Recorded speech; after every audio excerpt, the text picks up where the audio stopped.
Hello and welcome to Bangalore International Centre's very own podcast, BIC Talks. Bangalore International Centre is a platform for informed conversations, exchange of ideas, and a space for arts and culture. BIC Talks brings the essence of all that the physical space stands for and more to your doorstep. Vijayendra Kasturi Ranga Varadaraja Rao, Dr. V.K.R.V. Rao was a towering Indian economist, politician and institution builder. He did some of the earliest work on India's national income accounts, on India's macroeconomics, and through the course of his life he founded several institutions like the Delhi School of Economics and in Bangalore the Institute of Social and Economic Change. Today on BIC Talks, Economists S.L. Rao, Kapila and Ravi Kanbur join us to explore the life and work of V.K.R.V. Rao. Dr. S.L. Rao is a columnist and emeritus professor and has worked in both academia and the private sector through his life. He was previously the Director General of the think tank NCAR in Delhi and Chairman of ISEC in Bangalore. Dr. Kapila is a retired teacher of economics at Miranda House and the co-founder of the Indian publishing firm Academic Foundation. Anchoring our conversation today is Dr. Ravi Kanbur, Professor of Economics at the Dyson School of Applied Economics and Management at Cornell University. Welcome all, and Dr. Kanbur, over to you. Thank you indeed, Pavan, and my thanks to the Bangalore International Centre for organizing this. S.L. Rao, Dr. Kapila, and myself are going to be discussing the legacy of Dr. V.K.R.V. Rao. We've divided it up into three parts: personal reminiscences that each of us have about the person. Then, secondly, his contributions to economic thinking and economic policy. And thirdly, his role as institution builder.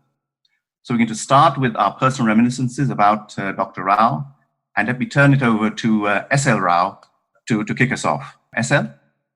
I will start by just mentioning a couple of things about him. He was an extraordinarily articulate and brilliant speaker on every platform that I've seen him. He commanded huge audiences. In fact, when I invited him to my college in Bombay when I was 16, I founded the Economics Association.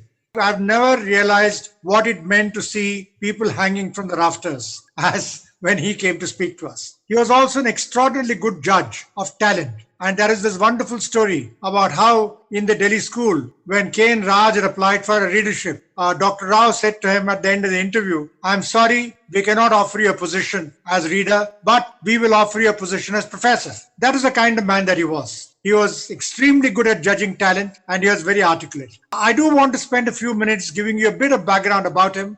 He was a South Indian Brahmin, Kannadiga, from Tamil Nadu, who shifted to Bombay when he was a small boy.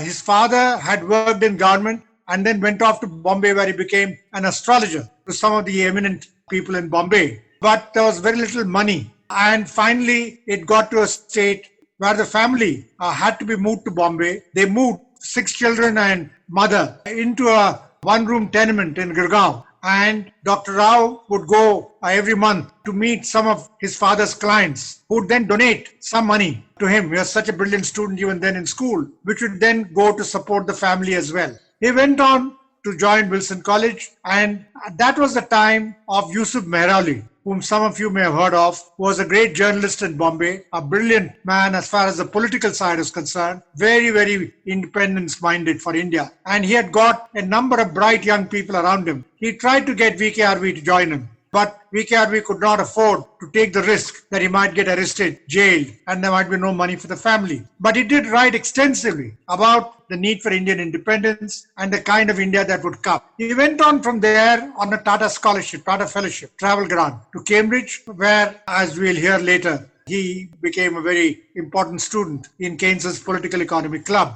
From Cambridge, after his PhD in economics and his work, which we'll talk about later, he went on to Karnataka University in Dharwad, where he taught economics for a while. And he was then invited to head 2 major colleges around the Ahmedabad, the SLD Arts College and the HL College of Commerce. and he did a great job there. He also became very close to some of the big textile industrialists of Gujarat. In fact, for many years thereafter, he continued to be an advisor to the Indian Cotton Mills Federation. Around that time, 1942-43, Maurice Guire, who was Chief Justice of the Federal Court, that is the Supreme Court of India, was Chancellor of Delhi University, and he invited V.K.R.V to come to Delhi to become Professor of Economics. When he became Professor of Economics there, he had already spent some time with Jawaharlal Nehru when Nehru visited Cambridge in 1935. And during that time, they talked about economics education, among many other things, and the nature of the Indian economy that would come after independence. And therefore, when he was in Delhi and he was teaching economics, he also founded the Delhi School, and you'll talk about that later. And he met Jawaharlal Nehru frequently and was very much part of Nehru's thinking. They were both very much influenced by the Soviet Union and the influence of government in developing the economy and looking after people. Dr. Rao came from extremely lower middle class family, and his sympathy for the poor was really quite considerable, and for education, to give education to everybody. And he went on after the Delhi School. He joined politics, where he stood as MP from Bellary, went on to become Minister for Transport and Shipping, and then Education Minister of India, where he was able to achieve a number of things. One of the things that will come up is when we talk about institutions. He created the Indian Council of Social Science Research, apart from many other things that he did as Education Minister. He retired finally from Delhi, where he had set up institutions, which we'll talk about, came to Bangalore, where he set up another institution, and stayed on in Bangalore, where ultimately he died. For those of you who may not know, he was my maternal uncle. He was a person for whom I had enormous affection, but I also saw him very clearly. And I didn't agree with him as I grew older with his philosophy of socialism or a controlled economy, which is what Nehru and he and their daughter, Indira Gandhi, brought about in India, which I think created a lot of problems. Good. Well, thank you very much indeed, S.L., for that. Let us now turn to Dr. Uma Kapila for her reminiscences of Dr. V.K.R.V. Rao. Yes, thank you. Now, I have several memories, but I wish to share with you one or two only, and my precious memories that has left an impressionable mark and great respect for him, and what turned out to be instrumental in promoting my career, which I wish to pursue. I was a student of Miranda House, doing BA Honours in Economics, and as a student, I had chosen my career, that I'll come back to teach in Miranda House only, and that to economics. I loved the subject, and that became my ambition. God willing, after graduation, I did my MA in Economics from Delhi School of Economics, 1957-59 batch. I met Dr. V.K.R.V. Rao face to face at the selection committee meeting at VC office for interviewing the candidates for the post of one permanent vacancy in the Department of Economics, Miranda House. There was a long queue of candidates, 3 of them who were already teaching in Miranda House as temporary teachers, one of them at the finishing stage of her PhD, and many others, fellow students of D School, with better marks than me. The selection board of about 10 persons, Dr. Ganguly, Dr. K.N. Raj, Dr. A.K. Dasgupta, and some others, including Dr. V.K.R.V. Rao also, who was then the Vice Chancellor of University of Delhi. All the experts asked me questions on different subjects, and one of the questions for which I said, "I don't know, sir," Dr. Rao came to my rescue by smilingly saying, "Even I don't know." Towards the end, when everybody had finished with their questions, Dr. Rao asked me a very simple question. "What had you been doing during this intervening period after your MA result?" To which I humbly replied, "Since I did not wish to sit at home and work whatever came in my way, I took up a job in degree college at Panipat, where there was vacancy for economics lecturer. I found it a fulfilling experience. But after 2 months, I got an offer from Delhi University for teaching non-collegiate classes in the evening, around 5 p.m. to 6 p.m. at Lady Irwin College and Indraprastha College on alternate days. On my promise that I will continue teaching at Panipat in the morning and go back to Delhi for my evening class till the college gets my replacement. The principal of the college agreed, and I gave my commitment in writing. With great surprise, Dr. Rao reacted by saying, "You mean to say every morning you used to go to Panipat in public transport?" and after finishing your classes, come back to Delhi to take your designated class at Lady Irwin College or Indraprastha College for Women, and go back again to Panipat next day, early morning, to which I enthusiastically replied, "Yes, sir." Professor Rao smilingly remarked, "If you get this Miranda House job, will you continue teaching non-collegiate students?" To which I again replied, "Yes, of course, sir." This condition was put in my letter of appointment also when I got the appointment letter. And I did teach there for more than 42 years. I'm sure there are hundreds of persons like me who were picked up and promoted in their career, selfless, by Dr. V.K.R.V. Rao. My respectful homage to Dr. Rao, the outstanding economist of independent India. It's a matter of pride for me that Academic Foundation, a leading publishing house in New Delhi and Gurgaon, founded by my late husband Raj Kapila, a student of Professor V.K.R.V. Rao, has had the privilege of publishing in association with the Institute for Social and Economic Change, Bangalore, the following two books commemorating his birth centenary 2008. One is The Footprints of Development and Change, Essays in Memory of Professor V.K.R.V. Rao, editors N. Jayaram and R.S. Deshpande. And the other book is A Passionate Humanitarian, V.K.R.V. Rao, edited by S.L. Rao, N. Jayaram, P.M. Rao, M. Vinod Karmi, and R.S. Deshpande. So these are my sweet and memories and fond memories of Professor Rao.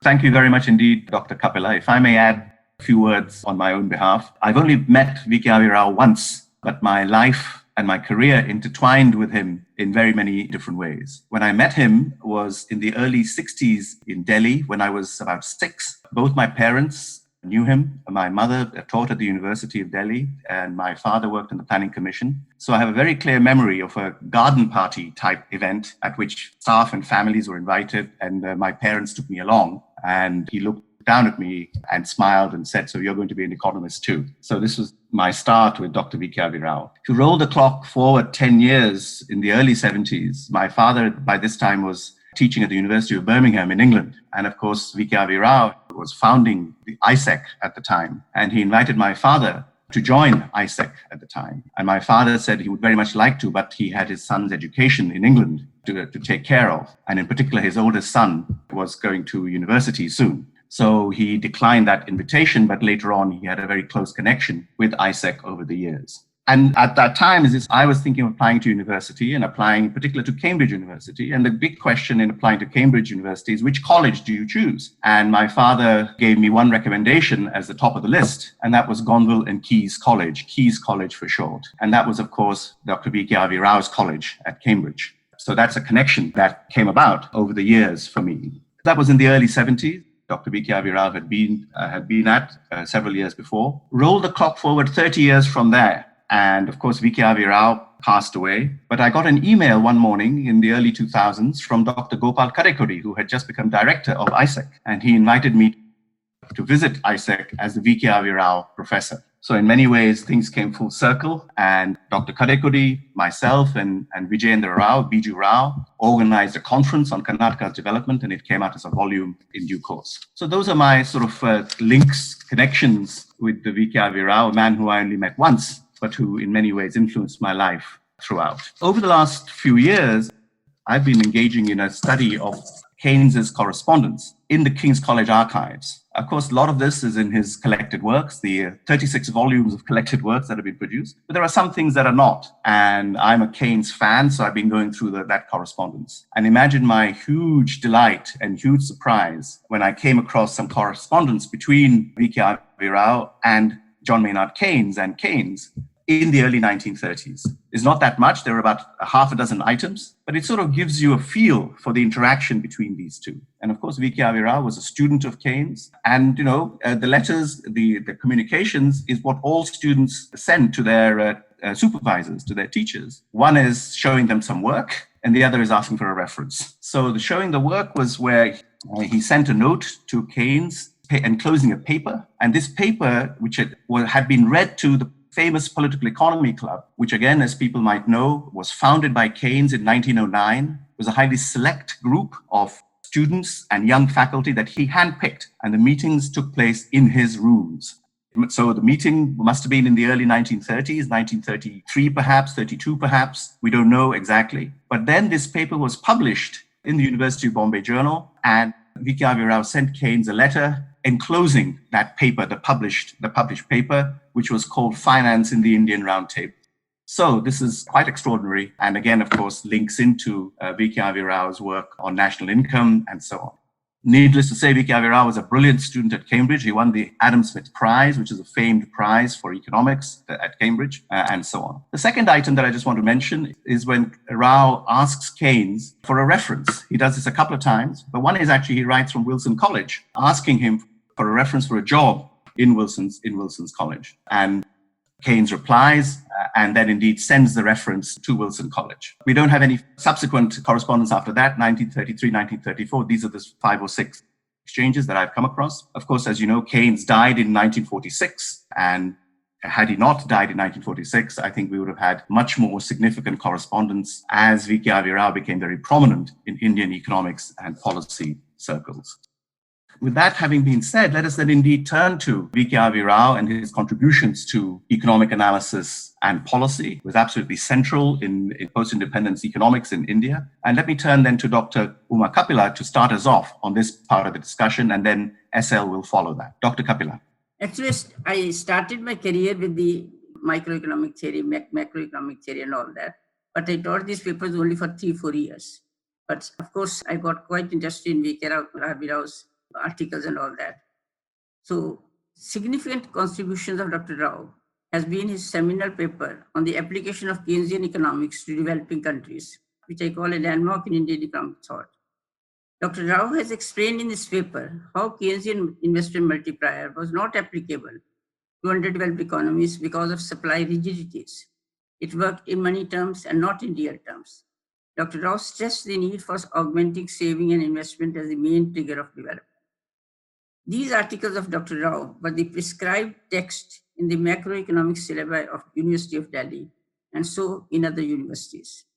In the period of the 50s and the 60s, Dr. Rao held a dominant view in development literature that government had an important role to play and that it must undertake activities to correct what could be described as market failures, more so in the allocation of resources. Dr. Rao, as most economists of this period, had implicit faith in economic planning. During the period of the second and the third plan, and also thereafter, he strongly expounded the case of a socialist India, with the public sector playing a commanding role. During the 50s and 60s, he was a strong advocate of priority for heavy industry, though during the late 70s and 80s, he moved towards emphasizing considerable priority for agriculture and rural development. And towards the close of his life, he had moved over to a strong belief in the Gandhian ideals of simplicity and sacrifice as norms of public life for all. Rao was a great scholar too.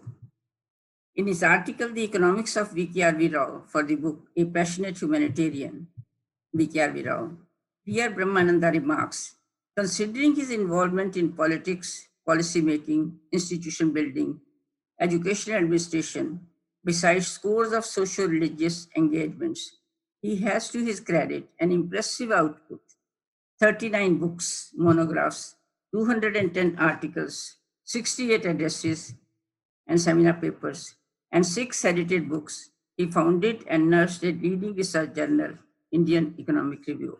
Thank you very much, Dr. Kapila. Maybe we'll come back for another round of discussion and debate on this. I'm sure, S.L., you have a few things to say on policy and so on.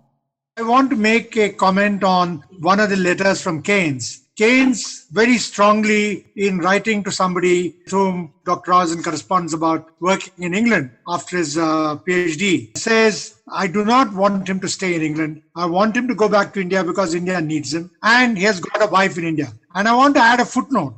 Dr. Rao, as I told you, came from a lower middle class family. And like so many Indians, brilliant Indians, he married a lady who came from one of the best known families in Madras, who had founded the Indian Bank. And I think that's something that's interesting to know. And Keynes makes it very clear that apart from the fact that he's needed in India, I want him to go back to his wife, more or less. Having said that, I just want to make 2 or 3 points about his economic thinking. And the most important thing to my mind is that Dr. Rao was one of the very few economists in India who realized that economics as a social science had to be seen and had to be considered along with all the other social sciences, especially sociology and anthropology. He was very keen that economists should be steeped in those so that they could make a good contribution to a country as complicated as India. Which is why in every institution that he set up, whether it is the Delhi School of Economics, where he got Srinivas to come and start at the Department of Sociology, or it was the Institute of Economic Growth,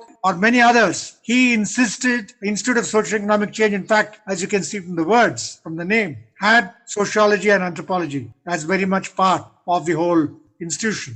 Was he successful in enabling that kind of integration? Sadly, in my view, he was not, because I do not think Indian academics really quite appreciated, understood, or really wanted to do all that work. And I'm being quite nasty in saying this, because I think it is very important that economists did understand society in all its aspects. That's one. Second, and very important for me, was his contribution to poverty literature, which has been mentioned already by Dr. Kapila. It was very considerable and it was very useful. Was it useful in reducing poverty in India? In my view, it was not. Dr. Kanbur will have a better view. Having done that, he was very much responsible for the caliber, quality of teaching economics, which really improved a great deal because the kind of people that he was able to attract and bring in. In my view, one of the great contributions he made is a set of articles mentioned by Dr. Kapila, which came in Indian Economic Review on underdevelopment, multiplier, deficit financing, etc., which to my mind were seminal articles because they laid the foundations for what was happening as far as Indian economic policy is concerned, which has considerable deficit financing, was looking at how that could improve the growth of the economy through the multiplier effects. Did that happen? In my view, not so much. But again, Dr. Kanbur is a better person to talk about that. Well, perhaps, S.L., we can, in the next round, discuss a little bit the market versus state issue, which I know you have thought about and also written about. Let me just say a couple of contributions to economic analysis and policy. One is to do with statistics, and this takes us back to his teacher, John Maynard Keynes. And again, I'm sure many people know this, but Keynes, of course, never came to India. He never went to India, but he had a very strong connection with India, and also, as it turns out, with Indian statistics.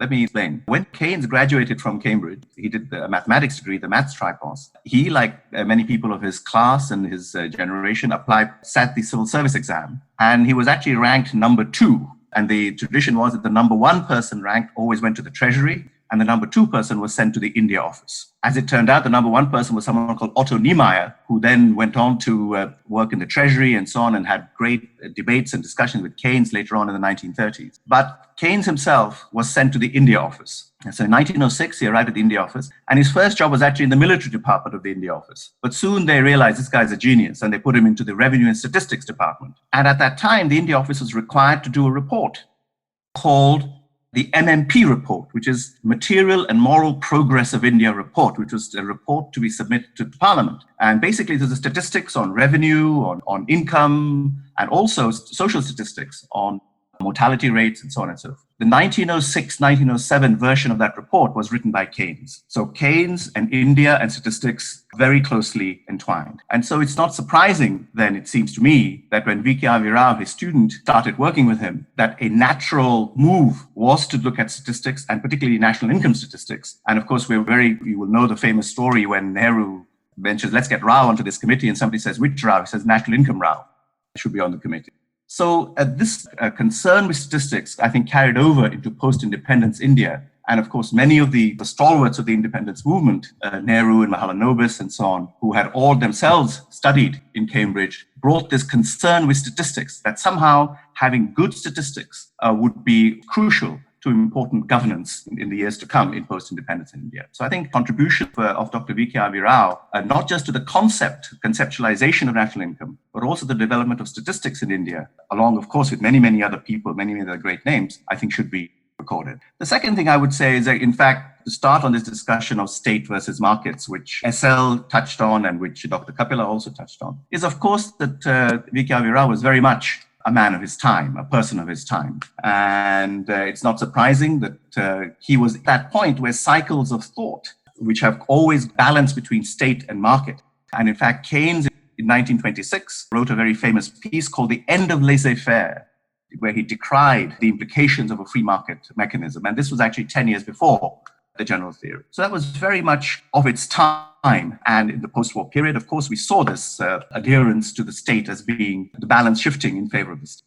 But then, of course, we all remember in the 1990s, we had Fukuyama's famous book, The End of History, basically claiming that this was the final victory of free markets and of the liberal political establishment. And we know how that turned out. In a paper that I wrote, I started by saying the end of history lasted for such a short time. So I would say that we have to think about the balance between state and market as an ongoing process. And we have to think about V.K.R.V. Rao as somebody located in a particular point in time in that cycle of thought.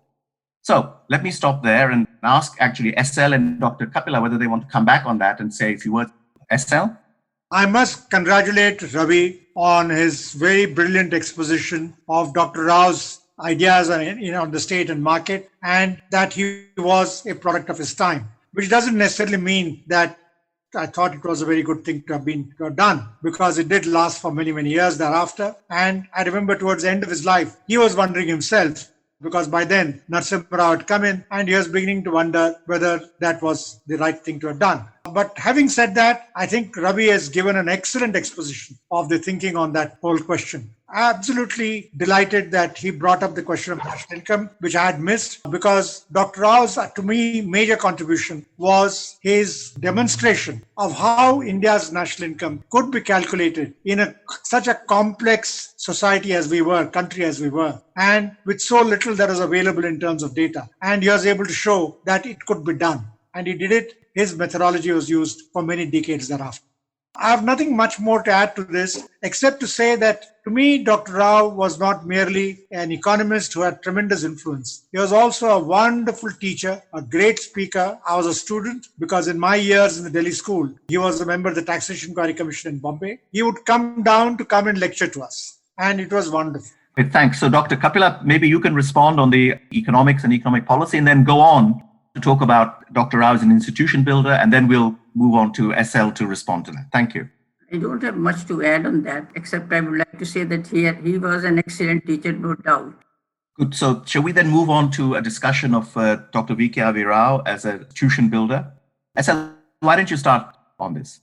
One of his early administrative positions was when he ran 2 colleges in Bangalore. He was in his early 30s and he did a fantastic job. They became 2 of the great colleges of Gujarat for many years thereafter. When he came back to Delhi, and of course Delhi University as a professor, and I knew students who had studied under him in the 40s, 43, 44, and then of course the early years of Delhi School of Economics, and the way in which he went about collecting fabulous faculty, P.N. Dhar, B.N. Ganguly, K.N. Raj, Puthul Nag, and so on, he really created a fabulous institution. While he was in the Delhi school, he realized that India also needed a strong institution for economic research. And the Institute of Economic Growth was a result of that, which was a major research body and a great policy advisory body as far as government is concerned.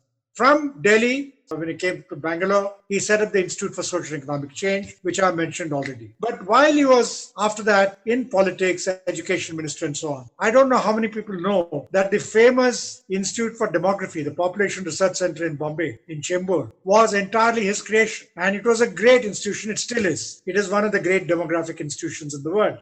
He also created the Indian Council of Social Sciences Research, which provided funding for social science research all over the country from government. My only problem with everything that I've been talking about is that there was too much of a role for government. And unfortunately, in India, government has meant politicians and the bureaucracy, and that has not necessarily been a great thing. But he certainly created all these institutions. I don't know how many of you know the story that when the IIM Bangalore was under consideration, he was education minister. And of course, the desire for everybody was to have by Institute of Management in Madras, which is where much of the applications came from as far as the management courses are concerned. But Dr. Rao managed to have it set up in Bangalore, where it is a great institution today.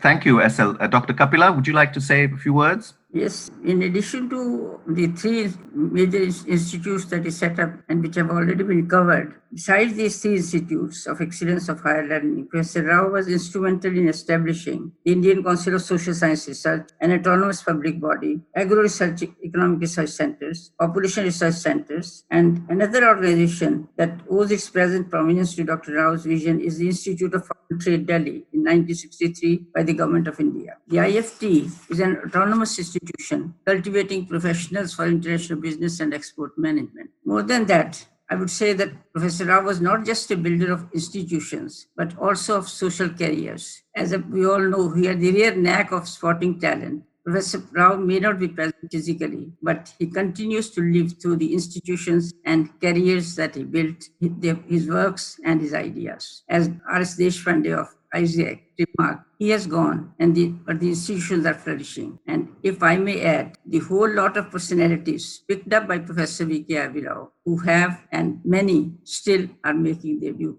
contribution.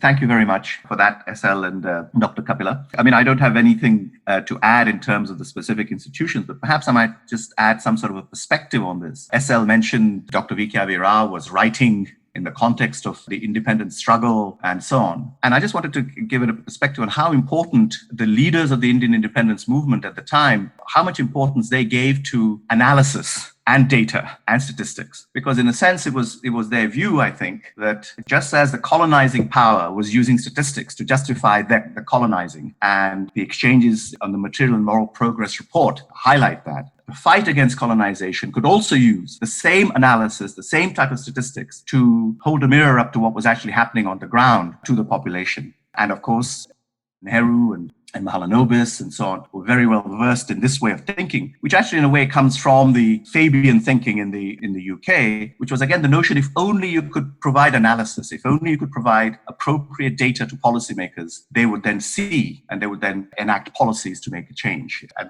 there was that strand of thinking in the leaders of the Indian independence movement, reflected in the National Planning Committee of Congress at the time. Nehru used the results of that and so on. So that's what I would say. And of course, post-independence, this same sensibility stayed on. And we see in the leaders like Dr. V.K.R.V. Rao, the setting up of institutions for analysis, for thinking, for education, as a way of helping governance in a way of the country. In all the discussion, I don't think I'm a great admirer of him as a person and for the things that he accomplished and did for the country, for education in India. But I think we also need to look at these things in perspective and see, has that contribution been worthwhile? Has it lasted? And what has been the effect? Okay, good. Well, thank you very much. So let us draw the discussion to a close. Thanks, of course, to S.L. and Dr. Kapila. We've discussed in this talk, in this conversation, we've discussed our personal reminiscences of Dr. Rao, Dr. V.K.R.V. Rao. We've discussed his contributions to economic policy and economic thought, economic analysis. And we've also discussed his central role in post-independence India as an institution builder. So with that, let me hand back to Pavan. Pavan? Thank you, Dr. Kanbur. Thank you so much, all of you, for this illuminating discussion. I have one final question, perhaps, to all of you. I'm someone who was born not too long before Dr. V.K.R.V. Rao passed away. So beyond this conversation, which told me so much about the person he was and the work that he did, if I were to start somewhere to read more about him, what would be good places according to you? What would be a seminal paper or a book about him, which would not be a hagiography, but a good place to start reading more about this person? Obviously, both as a writer and with my publisher sitting there, I would suggest to you that one of the best books is a book called The Partial Memoirs of V.K.R.V. Rao, which I edited some years ago. And what that book does is to take some of the notes that he had made about his life before he died, which did not cover everything. And I not only edited those, but I also brought in quite a few things. It might be a worthwhile thing to look at. The other is a book that Kapila has mentioned, that the Academic Foundation brought out on his centenary, which is a very good overview of the various things for which he was responsible. There were many other things one could talk about, but I would suggest these two. The second, Passionate Humanitarian V.K.R.V. Rao, it has 30 articles, 30 persons have contributed to this. And this is a very good All right. Dr. Kanbur, Dr. Rao, Dr. Kapila, thank you so much for joining us on BIC Talks and really opening a window into the past and also into things like institution building, which I think we might have forgotten somewhere along the way. Thank you so much. Thank you for listening in till the end. Please share this episode with a friend on social media, WhatsApp, or anywhere else. It would mean the world to us. And in case you're listening via iTunes or Apple Podcasts, please leave us a rating and a review. Subscribe to BIC Talks on email or your favorite podcast app and don't miss out on future episodes. This episode of BIC Talks has Gaurav Krishna as our sound engineer with support from S. Sarvanaraj and Lekha Naidu. And the accompanying episode artwork was made by Chandni Venkataraman. Thank you for listening to this episode of BIC Talks. This podcast can be accessed on our website, bangaloreinternationalcenter.org, as well as on any of your favorite podcast platforms. Tune in for new episodes every week, and do subscribe to our YouTube channel and follow our Facebook, Twitter, and Instagram pages to stay informed on our latest updates.